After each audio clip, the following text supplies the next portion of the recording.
Friends, as time changes, many things change, and new solutions also emerge for the challenges that come before us. We should also understand those solutions in time. The biggest challenge of today is not being able to manage destruction time and not being able to be productive. And to solve this challenge, the new concept that we're going to discuss today is of mind management and not time management. Today's book summary is Mind Management, Not Time Management. Productivity, One Creativity Matters, written by David Kadavy. David Kadavy is also a writer and a podcaster. He helps people to be productive in their creative work. More than 9 million copies of his books have been sold. David Teds has also appeared in The Post and Observer. So the thing is that many books and speakers tell how to use your time well. They ask you to do this or that. But the truth is that completing things has nothing to do with time management. It is just a matter of time management. It depends on how you manage your mind. This summary is going to teach you some simple and powerful techniques to achieve mind management. So let's start without delay. Every day, people are busy in the rush to earn money. That is why you should use every second at the right place. To earn money, you fill your calendar with different activities to such an extent that you do not have time to rest. And not only this, nowadays people have started multitasking, that is, doing many things simultaneously, like answering your email while having lunch. Is this the same hustle culture, that is, the culture of rush, which everyone feels proud to be a part of? Has it become common to always be tired, angry, or feel upset? This summary will prove that time management is no longer of any use, and you will not get anything from it. You will learn how mind management can help you to achieve success and do any work. You will also learn that you do not need to hurry to achieve anything. Mind management, not time management, is a better way to achieve your goals. So let's start with this first chapter. Mind management, not time management. The author of this book, David Kadavy, did not consider himself a writer. He did not like writing since childhood, but one day he was offered a book deal which only a fool would refuse. That is why David planned his life in such a way that he could write a book. First of all, he ensured that he had enough time to write the book. He canceled dinners and other plans with his friends, but started keeping his writing sessions in their place. David also stopped going on dates. He even started getting his groceries and food delivered at home. He put his heart and soul into focusing on writing his book. A writer has a treasure trove of words in his mind, but he plays with words. But all this was not so natural or easy for David. When he sat down to write, he could not write even a single word and did not know how to use a computer. Many hours passed just by sitting in front of him, and then he started feeling pressure on himself.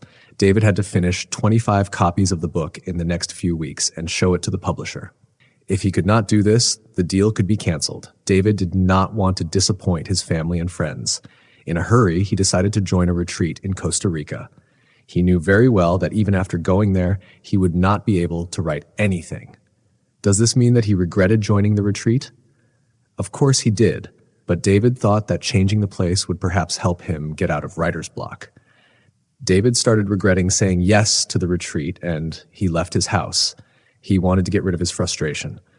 Then he met Diego, who was on the other side of the road. When he called David as if they were friends, Diego called David with a hand gesture and started talking to him in Spanish. David did not want to look like a fool, so he replied to Diego. After talking to him, David came to know that Diego wanted to talk about something like this. He loved walking on the beach in rainy season. Their conversation did not last long, but David felt very good after this. When David returned home, he sat in front of the computer again. In the next hour, David was able to write the first chapter.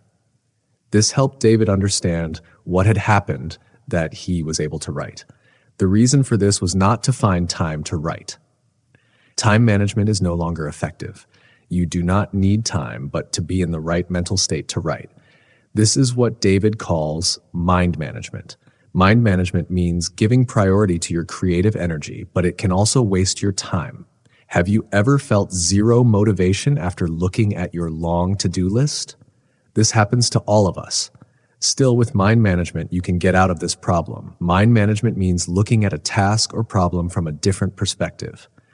In time management, you ask yourself, what can I do right now? Most of the time, due to this question, you start procrastinating.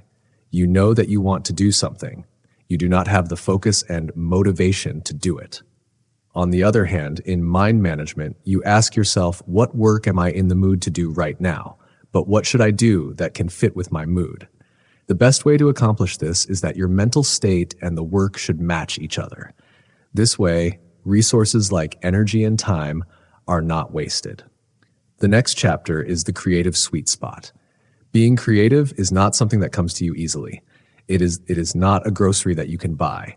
The process of creativity takes time. To tell a story, write a song, or make a painting, it is very important that your state of mind is right. David uses two types of thinking to get into the creative mode, which are divergent thinking and convergence thinking. Divergent thinking occurs when your thoughts are scattered. In this, your focus is on many things. When you combine these different thoughts, it is called convergent thinking. Then take the example of writing itself. You want to say something, but you have many ways to say it. First, what do you want to say? Do you want to say it formally, or do you want to say it as if you were talking to a friend? Do you not want to give it any name? Or do you want to let everyone know that you wrote this? This is called divergent thinking. Convergent thinking is when you choose one of your options. For example, suppose you want to write about your first love. You want to present the tone of your writing to your readers like a friend. You do not want to give it any name because you do not want to reveal your identity to everyone. That is why you need both divergent and convergent thinking to create good creative ideas. To make your final product brilliant, you need the best ideas. But how will you find these ideas? By identifying your creative spot. Your creative spot tells you about that time and that place in which you are able to do your best creative work. Creative work is not something that you can do with the help of a guidebook in which no logic or any mathematical formula works. Creative work is such a unique thought process that we often call insight. According to neuroscientists, insight is a sudden feeling or change in perspective. Insight can also be considered a movement of urine, which happens when tears of joy come to your eyes after getting something. Have you ever suddenly got a brilliant idea for a plan? That is called the eureka, or you have found its moment. This happens when you suddenly find some missing words in your song, or you find the perfect plot of your story. Now, you want to paint something again, but do not know what to paint. For this, suddenly remembering to paint your favorite cartoon character would be a eureka moment. During such special times, it can be easy to find your creative spot.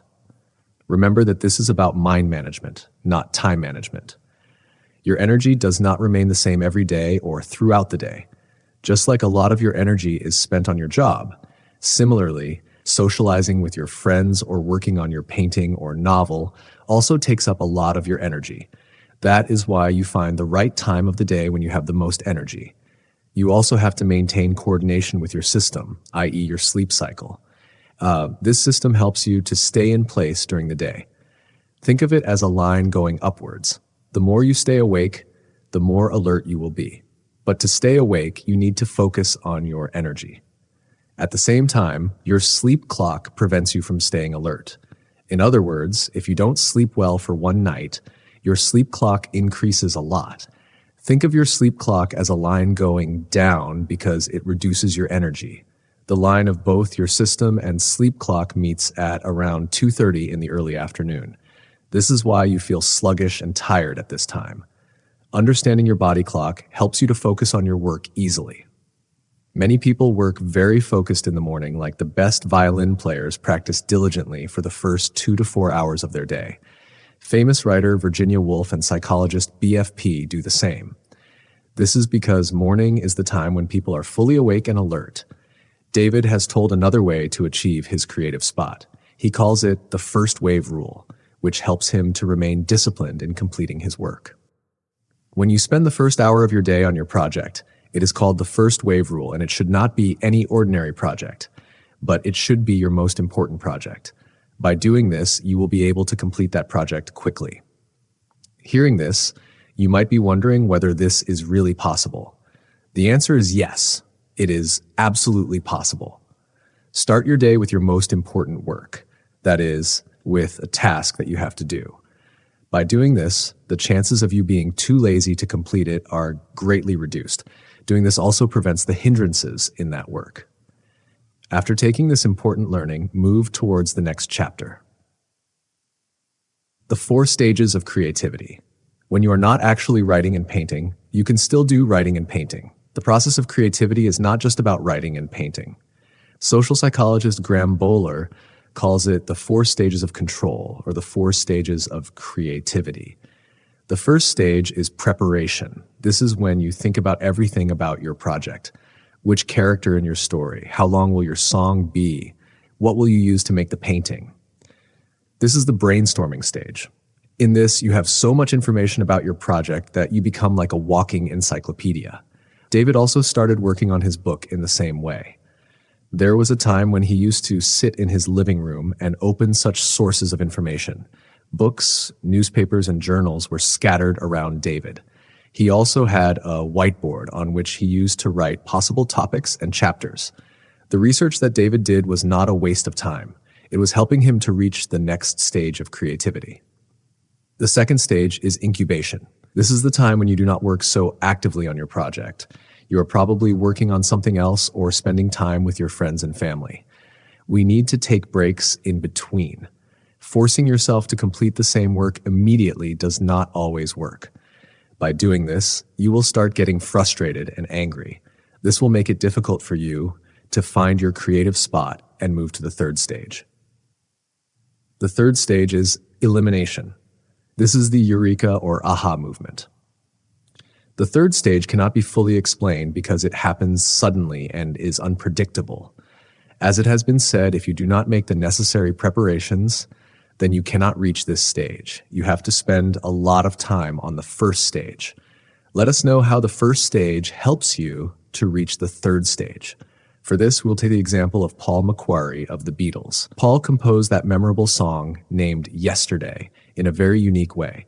He heard the tune of this song in his dream. When he woke up in his sleep and started playing that tune on his piano. And in this way, one of the greatest songs in history was created. But it was not so easy. Even before writing Yesterday, Paul was writing and composing some songs. He had been creating music for years, and just because he was able to write a song like Yesterday, his work did not stop there. Paul made sure that he completed the 4th stage properly, which is verification. The 4th stage is verification. This happens when you think about the eureka movement that came in the elimination stage. In this, you make sure that your idea is foolproof and brilliant. You double check that nothing is missing. Paul was not 100% sure that the song he created was original. He thought that it could be a tune that he had heard before.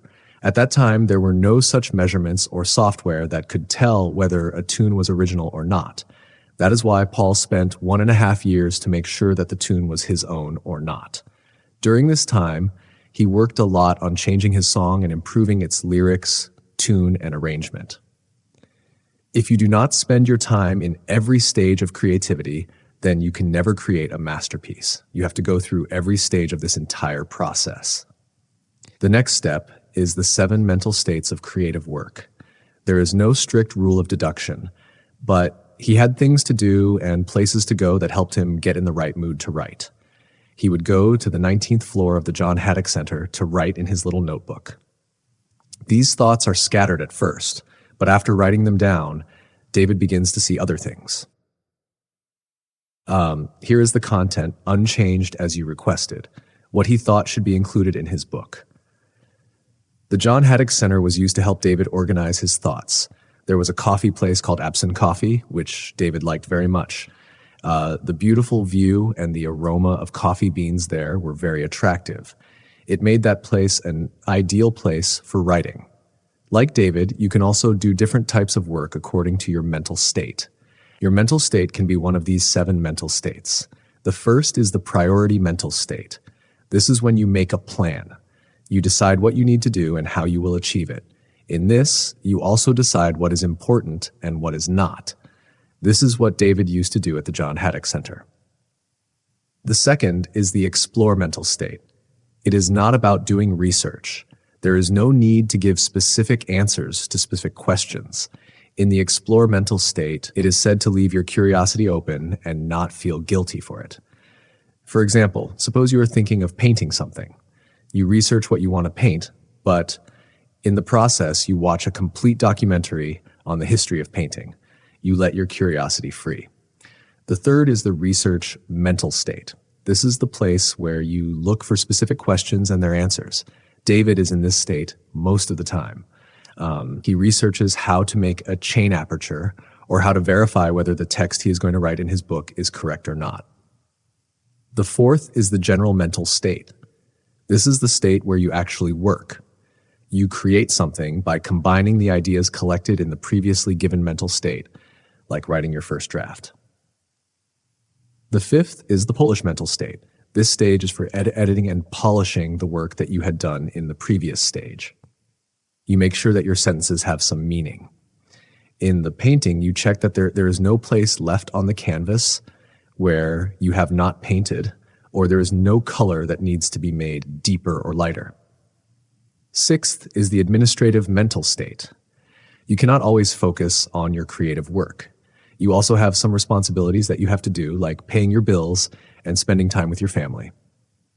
This mental state is important because you have to pay attention to other areas of your life as well.